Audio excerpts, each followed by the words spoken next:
사건 라인업 함께하고 있습니다. 이번엔 세 번째 사건을 소개합니다.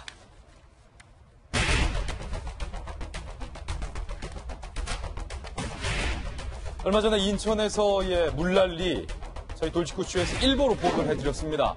정말 심각했습니다.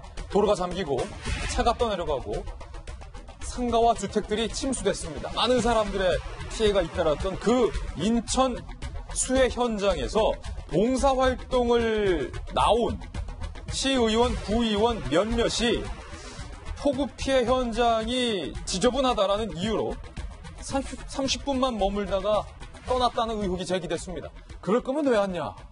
저는 이렇게 묻고 싶습니다. 그럴 거면 왜 왔니? 인천 수해 피해 지역 주민의 발언부터 좀 들어보시죠. 전기도 나가고 물도 안 나고 해가지고 씻지도 못해가지고. 혼수 제품 같은 게 물이 다 잠겼으니까 혼수로는 팔 수가 없는 상황이 되어버렸죠. 다 버려야 된다고 봐요, 물건은. 나무기 때문에 다 젖으면 다 이제 터지고 불고 해가지고. 이렇게 수해 상황이 심각했던 지역에 시의원, 구의원 몇 명이 봉사활동을 하러 나왔다는 겁니다. 그때 당시 상황이 어땠는지 주민들의 이야기도 한번 들어보시죠. A씨, 수해 복구 현장이 깔끔하고 쾌적할 거라 생각했나? 방진 마스크를 미처 챙겨오지 못하고 현장이 너무 지저분하다는 이유를 들면서 집기 하나 옮기지 않고 시의원, 구의원이 철수하길래 뭐라고 했다는 거예요. 그러니까 우리가 돈 받고 일하는 것도 아닌데 왜 그러세요? 봉사활동 나왔어요. 이런 대답만 돌아왔다. 실제로 이들이 머물다 간 시간은 30분이다. 30분에 그쳤다. 라고 하는데 김우식 교수님, 이럴 거면 왜 나왔습니까, 이분들? 뭐 최근에 이 충북 도의원들 3명, 4명으로 인해서 많은 국민들이 수해 피해를 2중, 3중을 겪었는데요. 또다시 이제 인천에 엄청난 폭우가 내린 다음에 수많은 자원봉사자들이 이제 수해 현장에 가가지고 구슬땀을 흘리는 건데 아마도 이제 시의원, 구의원들이니까 자기들도 정치인이기 때문에 자기의 지지자들이나 아니면 자기의 어떤 관할 구역 여기에 가서 이제 자원봉사를 하러 간 모양인데 막상 가보니까 상가가 침수돼가지고 거기에 집기를 드러낸다는 것은 굉장히 많은 노력이 필요한 거거든요. 예. 왜냐하면 거기에 있는 소파, 그다음에 집기 같은 거 이런 것들 다 기자재를 꺼내내야 되기 때문에 가보니까 아마 앞길이 막막했겠죠. 그러니까 아마 이제 얼굴 쫙 바꾸고 돌아간 것 같은데 제가 볼 때는 시의원 구의원이면 아까도 제가 계속 말씀드립니다만 시의원 구의원이면 정치인입니다. 정치인이고 자기 지역구가 작긴 하지만 지역구에서 또 지지자들과 유권자들의 지지를 자기가 갖고 사는 사람들이란 말이에요. 그러면 자기가 정치인으로서 진정성 있는 모습을 보이려면 거기 가서 아무리 힘들고 일할 게 많다 하더라도 가서 일을 해야지요. 어떻게 가서 돌아옵니까? 물론 상가에 가서 그 집기를 꺼내는 것보다는 개인이 사는 주택에 가서 일일이 주택에 들어가서 그래도 유권자 얼굴 한번 보면서 봉사활동하는 게 자기들 계산으로는 정치적으로 이득이 있다고 생각했겠죠. 그럼에도 불구하고 자기가 갔으면은 거기에 있는 사람들도 유권자 아니겠습니까? 그분들 얼굴 모른 채 하고 돌아선다? 제가 볼 때는 자원봉사자 중엔 저런 사람 없습니다. 자원봉사자는 기본적으로 자기 스스로의 이 노력을 진짜 아무런 대가 없이 헌신하는 거기 때문에 그런 거 따지지 않거든요. 저 사람들은 자원봉사가 아니라 자원봉사를 빙자한 정치팔이를 하러 간 거죠. 정치팔이 하러 간 것이다. 정치팔이 갔는데 정치가 별로 안 팔릴 것 같으니까 나온 거예요. 나온 거다. 제가 볼 때 내년 선거 분명히 심판이 있을 거라고 생각합니다. 제가 인천 지역, 저 수해난 지역도 좀 취재를 해봤는데 주안역 특히 김원덕 부장께서 잘 아시겠지만 주안역의 지하상가가 정말 거미줄처럼 연결되어 있어요. 그리고 주안역 자체가 역사와 유래가 깊은 그 동네이기 때문에 조금 곳곳에 따라서 노후된 건물도 있고 또 지하상가의 규모와 시설 뭐 이런 것들이 오래된 집기가 쌓여있는데 그게 다 물에 잠겼다고 생각하면 저 시의원 구의원들이 보기에 추측컨대 김원덕 부장님 사이즈가 안 나오는 거예요. 공사 사이즈가. 야 오늘 내가 여기서 4시간을 일해도 야 티도 안 나겠다. 딱 30분 고민하니까 이게 상업 판단 사이즈가 나온 거서 돌아서지는 않는가. 주민들이 이렇게 얘기하고 있어요. 여기 현장도 워낙 잘하시네요. 현장 취재를 많이 하시네요. 요즘 현장 취재 열심히 하고 있습니다. 예. 먹거리 엑스프레 끝나서. 아, 그래서. 예. 저는 하여튼 이 시의원들이 기본적으로 처음 갈 때부터의 생각이 잘못된 것 같아요. 갈 때부터? 예. 원래 이 지방의원이나 국회의원이나 이게 봉사하는 직업인데 가서 이게 표를 얻으려고 하는 이 생각이 앞서다 보니까 가서 딱 가보니까 아까 말했지만 표를 얻는데 이 도움보다 별로 안 될 것 같다는 고생은 고생대로 하고 이렇게 판단했는데 근데 역발상을 해야죠. 역발상이 필요하다. 그러니까 뭐냐면 사람은 누굴 도우러 가서 화끈하게 도와주지 않으면요. 그거 좀 상대에서 굉장히 섭섭해합니다. 그럼 굉장히 불쾌하잖아요, 여기서도. 그래서 가면서 이제 돌아온 이유는 가만히 보니까 가서 이제 지저분하다는 것도 있지만 아까 말 소파 등 이게 무거운 집기가 좀 나르기를 기다리고 같이 좀 도와줬으면 하는 생각을 갖고 있다는 거 아니에요? 상가의 이 주인이.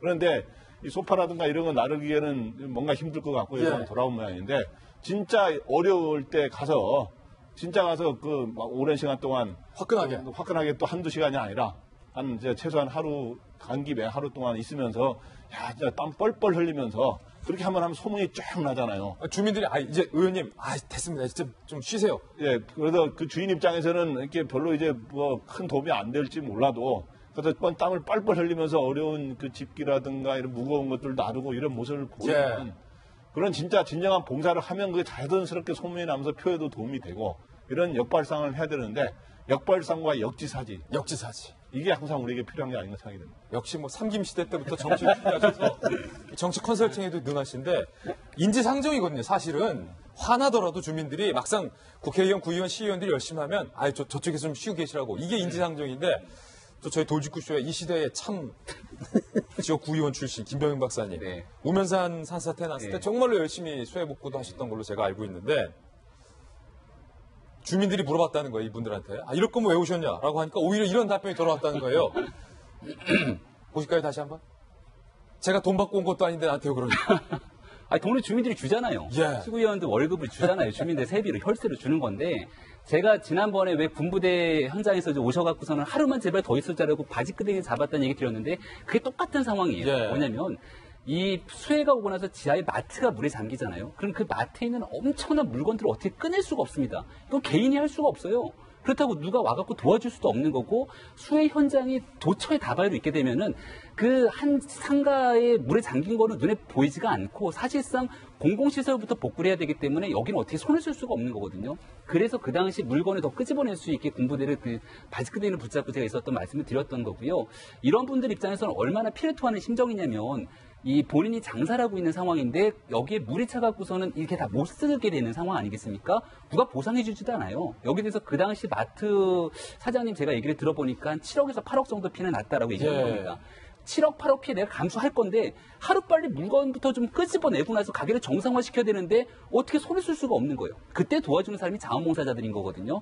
그러니까 여기에 무슨 방진 마스크 그런 게 어디 있습니까? 다 같이 일단 들어가고 나서 끄집어내서 도와줘야 되는데 저도 아마 그 마트 사장님 기억하실 거예요. 가갖고서는 그냥 현장에서 뻘밭에서 같이 끄집어내고 혼자 힘으로 당연히 안 되고 견적도 안 나고 사이즈도 안 나옵니다. 그리고 정확히 말하면 그 마트 사장님 우리 동네 지역구 유권자도 아니에요. 그럼 지역구 유권자가 아님에도 불구하고 우리 동네에서 같이 살아가는 분들이고 그게 중요한 거예요. 유권자가 아니다. 유권자가 아니지만 이분들을 위해서 어떻게든 복구를 해야 될 건 아니겠습니까? 그 당시에 도저히 자원봉사자가 모자르니까 제가 당시 경희대 청학생장 출신이니까 학생처에 아는 선생님에 전화해서 경희대학교에 봉사단인데 좀 보내주면 안 되냐고 눈물 섞이도 호소하고 할 수 있는 모든 방안을 찾아갖고 자원봉사 사람들 모아서 물론 가갖고서는 몇몇 사람들이 끄집어낸다고 도움도 안 돼요. 결국은 군부대라든지 이렇게 엄청난 이력들에서 도와줘야지만 문제가 해결되는 거지만 그러한 노력들 하나하나 해갖고서는 복구되는 과정에 함께 있는 게 이게 풀뿌리 지방자치 핵심인 거거든요. 그러니까 여기에 대해서 이분들 도대체 내년도 지방선거 어떻게 치르시려고 하는지 참 걱정이 앞서는 상황이죠. 참 우리 김병민 전 구의원님은 정말로 참 착실하고 사람도 모범적이고 그 마트 사장님 얼마나 고마웠을까. 현장에 찾았다가 돌아선 의원 중 한 명을 인터뷰했습니다. 뭐라고 말했는지, 왜 돌아갔는지 들어보시죠. 회원들이 이왕이면 상가가 아닌 개인주택에서 봉사하는 게 좋겠다면서 이동한 것이지 다른 이유는 없는 것으로 알고 있다. 현장을 찾았다 돌아간 한 의원이 이렇게 말을 했습니다. 사전에 동주민센터에서 주택 등을 위주로 자원봉사자들을 보내고 회원들이 조금이라도 복구를 도왔다면 오해가 없었을 텐데 아쉽다. 그 앞에 거 다시 볼까요? 이왕이면 상가가 아닌 개인주택에서 봉사를 하는 게 좋겠다. 결국 회군한 이유. 주한역 회군이라고 이름 붙이겠습니다. 주한역 회군의 이유는 상가가 아닌 개인주택에서 하면 좋겠다라고 해서 가겠다는 거야. 아니, 저희 방진 마스크도 안 갖고 왔고, 또 뭐 사정기구에서요. 계세요? 하고 계세요? 그러고 갔다는 거예요. 그렇죠.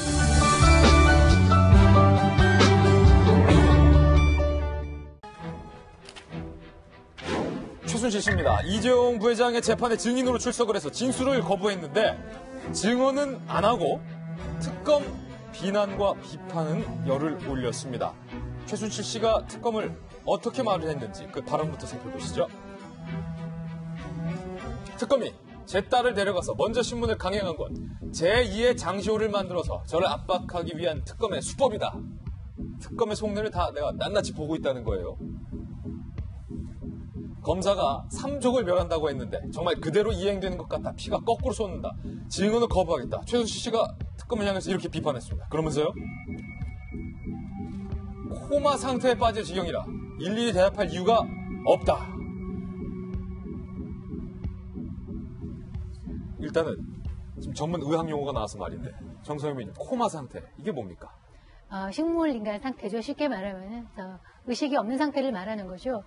지금 최순실이가 어저께 특검에 이제 재판정에 나와서 특검의 신문에 대해서 증언을 거부하면서 한 말입니다. 증언을 거부하면서 이제 저런 말을 했는데 쉽게 말하면은 지난번에 딸인 정유라가 나와서 엄마한테 불리할 수 있는 엄마가 네 말대로 마음대로 쓰라고 했어. 삼성이 준 거니까 그렇게 하지 않았습니까? 이것이 이제 뇌물죄의 결정적인 증거가 되는 그런 상황이라서 그날 정말 연을 끊어버리겠다고 화를 냈을 정도로 화가 났는데 그런 상황에서 딸이 먼저 증언을 하게 된 것이 특검의 압박이라는 이제 생각 때문이잖아요. 제2의 장시호를 만들려 한다. 네. 그래서 이제 근데 왜 저렇게 증언을 거부할 수밖에 없냐면 만약에 본인이 그와 반대되는 증언을 하면은 말이 어긋나잖아요. 둘 중에 하나는 위증죄가 또 들어가는 거예요. 야, 이게 딜레마군요. 예, 본인이 만약에 말이 옳다고 이제 판단이 되면 이게 정유라가 위증이 되는 거고 정유라가 이제 제대로 된 증언이 되면 본인이 위증죄가 또 들어가니까 어떻게든 말이 안 맞게 되니까 아예 증언을 거부하는 재판 전략을 쓰는 건데 그거는 증인으로서 쓸 수 있는 그런 전략인데 거기에 나와서 이제는 본인한테 더 씌워진 모든 혐의에서까지 증언을 거부하니까 어떻게 될지 이제 모르는 상황이 된 거고요. 아까 피가 거꾸로 솟는다는 말을 들어보니까 최순실이 정말 화가 난 것 같아요. 제가 보니까 본인이 정말 화가 났던 게 한 3번 정도 되는 것 같아요. 처음에 제정신이 아닌 상황에서 들어와서 기자들의 카메라를 받을 때 그때 울면서 죄송하다고 했었죠. 그다음에 박 대통령이 탄핵 결정이 됐을 때 대성 통과했다고 들었습니다. 그리고 이번에 이제 딸이 먼저 본인과 반대되는 증언을 했을 때 3족, 본인이 가족관계에 있어서 민감하잖아요. 그래서 이제 저렇게 거부하는 전략을 썼는데 그렇다 하더라도 이제 다른 어떤 증거들이 나오고 있으니까 이것이 정말 본인한테 어떻게 유리하게 작용할지 불리하게 작용할지는 모르겠는데 제가 보기에는 결코 본인한테 유리한 것은 아닌 것 같습니다. 판사가 진술을 안 하니까 그럼 여기 왜 나왔습니까? 나오라고 해서 나왔다. 이렇게 말을 했다고 하는데 법조계에서 최순실 씨가 이렇게 증언을 거부하면서 특검을 비판했던 데에는 고도의 전략이 있다. 이런 관측을 내놨습니다. 법조계의 해석입니다. 그간 최 측의 입장을 보면 정유라 씨와 배치되는 증언을 할 수밖에 없었다는 거예요. 그러니까 삼성이 말을 준 것, 그리고 말을 세탁한 것에서 얼마나 최순실이 영향력을 행사했느냐. 블라디미르 말 있죠? 그 문제인데 정유라가 최근에 진술을 했어요. 최순실 엄마의 진술을 완전히 뒤집었다는 거예요. 그렇다고 딸과 같은 얘기를 하게 되면 뇌물수수를 인정하게 되고 딸과 다른 진술을 계속한다면 위증죄로 딸이나 나 둘 중에 하나는 엮이게 된다는 거예요. 이러지도 못하고 저러지도 못하는 최순실의 딜레마다. 김재 변호사님, 네. 이 해석 맞습니까? 결국은 정유라 씨가 우리가 예상했던 대로 럭비공처럼 이리저리 지금 튀어다니다가 결국 이런 상황까지 오게 된 건데 최순실 씨 입장에서는 정유라 씨의 말을 이건 완전히 사실이 아니다.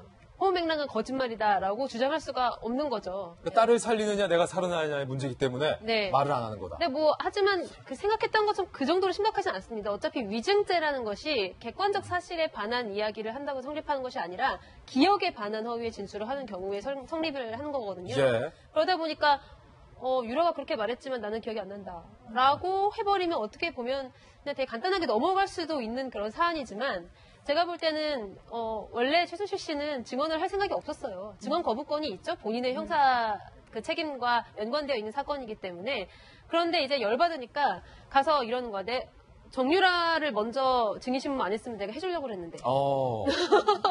하지만 니네가 정유라 먼저 했으니까 나 안 해. 지금 이런 태도잖아요. 특검 이렇게 나온다 이거지? 이러면서. 그렇죠. 그러니까 그냥 가서 신경질을 내고 돌아온 거예요. 그러니까 법원도 굉장히 황당해하면서 여기는 그렇게 말하는 데가 아니라 대답하는 데라고 이렇게 지적을 했다고 하잖아요. 어차피 계산된 우리가 뻔히 예상할 수 있었던 그런 상황인 것 같습니다. 예. 이번 사례를 보니까 사회과학 이론을 하나 새로 만들어야 될 것 같아요. 사회과학 이론까지 나왔어요. 그러니까 왜냐하면 사회과학의 재수의 딜레마라고 아마 우리 김 교수님 잘 아시죠? 예. 영어로 프리지너스 딜레마라고 그러는데요. 예, 같군요. 예. 근데 이제 재수의 딜레마는 서로 이해관계가 다른 사람끼리 어떻게 내가 진술해야 내가 유리하게 되고 상대가 불리하더라도 뭐 여러 가지 그런 눈치 본다는 거죠. 예. 그런데 그 치열한 수싸움을 서로 재수들끼리 이렇게 그렇게 해서 그걸 유도하는 건데 이거는 모녀라고 하는 특별한 상황에서는 지금 현재 자기가 그거를 딸의 거를 반박하면 딸이 위증이 된, 딸이나 자기가 위증이 되는 것이고, 그 다음 그걸 또 인정해버리면 자기가 또 뇌물죄로 걸리는 것이고, 이런 거는 사례가 별로 없어서 새로의 그 특수 사례로, 재수의 딜레마에 다시 또 다른 사례로, 다시 순실 딜레마가 이제 모녀의 딜레마도 아니고 뭐라고 붙여야 될지 모르겠습니다. 이경재 변호사가 이렇게 얘기를 했습니다. 공판 휴정 후 나오면서 기자들이 이렇게 물었습니다. 한번 들어보시죠.